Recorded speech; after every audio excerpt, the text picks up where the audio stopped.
Fasting is a spiritual discipline that Jesus thought you should try. But how should you go about doing it? Hey, stay tuned for Bible study number 148, Secret Agent Fasting. Hello, everybody. This is Pastor Mark Pierce again with Church Requel. Once again, I am in downtown, if you will call it that, Belleville, Ohio, a small little burg about 10 miles or so south of where I live in Mansfield, or just south of Mansfield, Ohio. Actually, right now, one of the things that I enjoy the most about Belleville is the many different park benches that they have.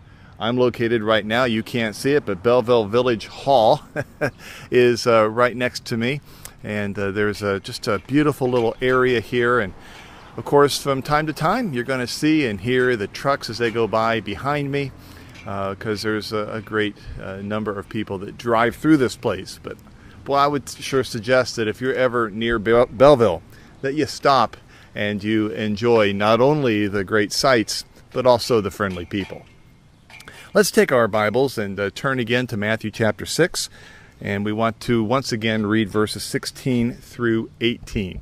I'm going to take another look at this topic of fasting. And when you fast, do not look gloomy like the hypocrites, for they disfigure their faces, that their fasting may be seen by others. Truly, I say to you, they have already received their reward. But when you fast, anoint your head and wash your face, that your fasting may not be seen by others, but by your Father who is in secret, and your Father who sees in secret will reward you. Well, this last, I guess on Monday, we talked a little bit about this idea of fasting. You might recall from Monday that Jesus said, when you fast, so there's this presumption that fasting would be a spiritual discipline. We learned some reasons to fast, that it's good for health, that it's good for self-discipline, that it keeps us from becoming slaves of a habit, that it preserves the ability to do without things, and then makes us appreciate things all the more. If you haven't had a chance yet to watch Bible study number 147 from Monday, or listen to it, I suggest that you go ahead and go there first, so that today makes a lot more sense to you. We need to know that there is a right way and a wrong way to fast. We looked at the wrong way to fast on Monday. Today, I'd like to look at the right way. And Jesus gives some pointers here about how we should go about fasting. First of all, he says, anoint your head, wash your face. This is a way of saying, hey, look your best. Don't look like you're doing anything hard or special. Just look normal.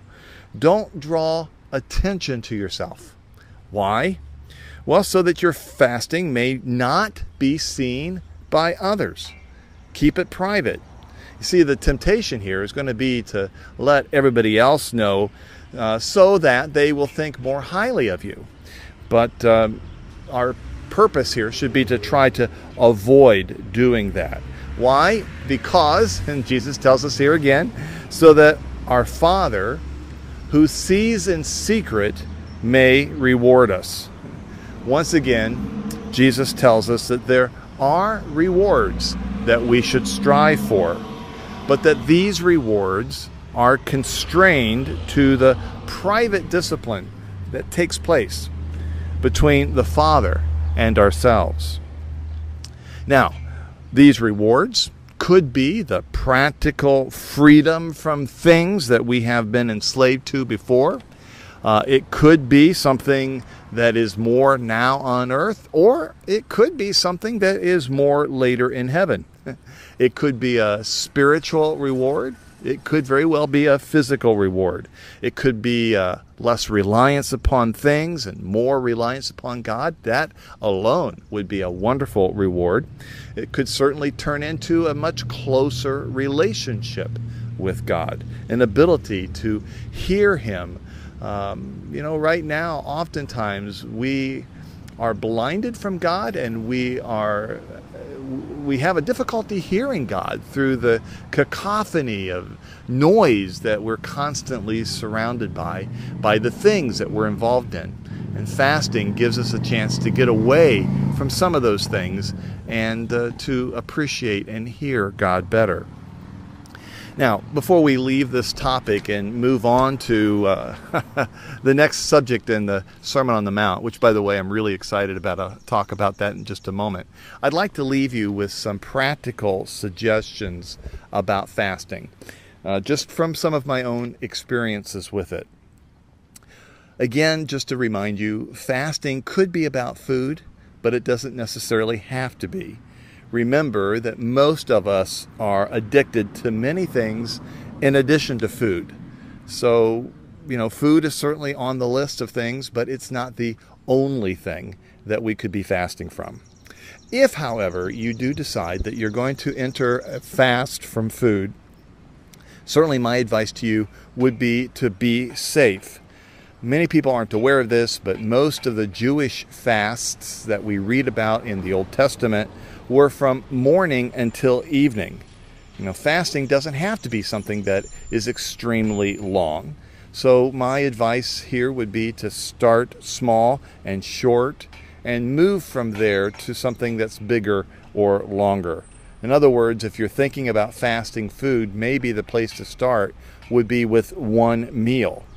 And certainly if you have special dietary needs, don't sacrifice on those needs. Fasting, and hear me on this, fasting is never about giving up the things that we must have to survive. That's not what fasting is about. Fasting is rather about giving up the things that we think we have to survive. And boy, there's a huge difference there, isn't there? So in other words, if you're diabetic or you have some other kind of special dietary need, please make sure that you honor those needs. Another practical suggestion, don't give up without replacing.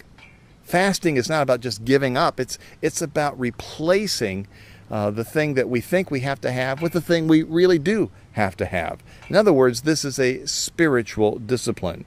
I take the time that I would normally use for enjoying my meal, if I'm fasting food in this case, and rather than eating the meal, I use that time to spend in prayer and meditation with God.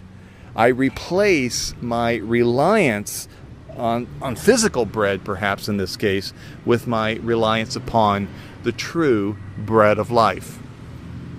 And then certainly in all of this process, regardless of whatever it is that you might be fasting, ask God for help and for direction. Look to Him for confirmation that this is a good thing. Don't just keep on doing this just because you presume that He thinks, or that you think that He expects your sacrifice. The purpose of fasting is for you to look to Him more and to rely more upon Him. The purpose of fasting is not to get His attention. There is nothing you can do to make God love you more than what He already does. And then also, remember this, fasting can be a group activity if, and I say if, everyone is in agreement and everyone is focused on spiritual maturity, but, and this is important, fasting should never be forced upon someone or coerced upon someone. This should never become a spiritual measuring stick. That's exactly the opposite of everything that Jesus teaches here. So, last piece of advice, don't limit yourself to food fasting. What else is there that you think you just can't live without? What has inadvertently become your idol? Hey, thanks for joining me on these talks. I'm looking forward to coming back to you again on Friday with a series that'll take us all the way through next week about treasuring the right treasure. Talk to you again on Friday.